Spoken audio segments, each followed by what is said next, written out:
Just weeks ago, Nashville's Metro Council approved a new stadium for the Tennessee Titans. But before the city made that decision, its sports authority had to make initial approval, of course. That's a board made up of city leaders. But soon, that could be changing.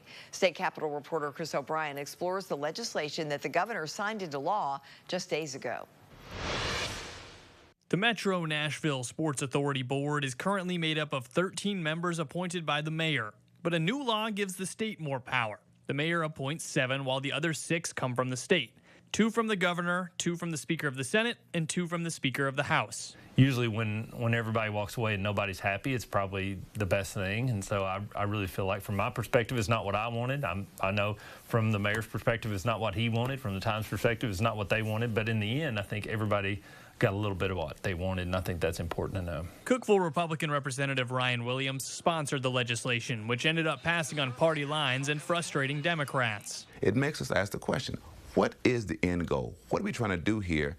And don't you see the difficulty and pain it's going to cause all of us, because it then becomes more difficult to work with people when they do bring bills like that. Last week, Governor Bill Lee talked about the need to put politics aside when it comes to the relationship between the city and the state. There's a great desire to work together. I mean, everyone recognizes that only when Nashville is prospering, then the state is prospering. But Democrats say the state inserting itself into the sports authority is the antithesis of what Lee is preaching. The Super Bowl will be coming here when that new stadium's built.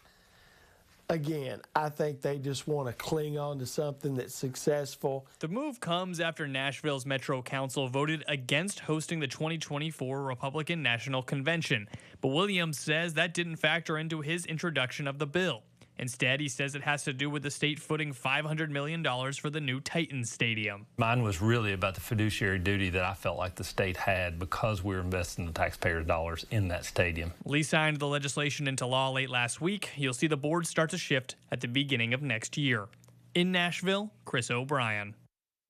Now, while $500 million for the new stadium is coming from the state, another $840 million will come from the Titans and the NFL, while the final $760 million, boy, that's a lot of money, comes from the city.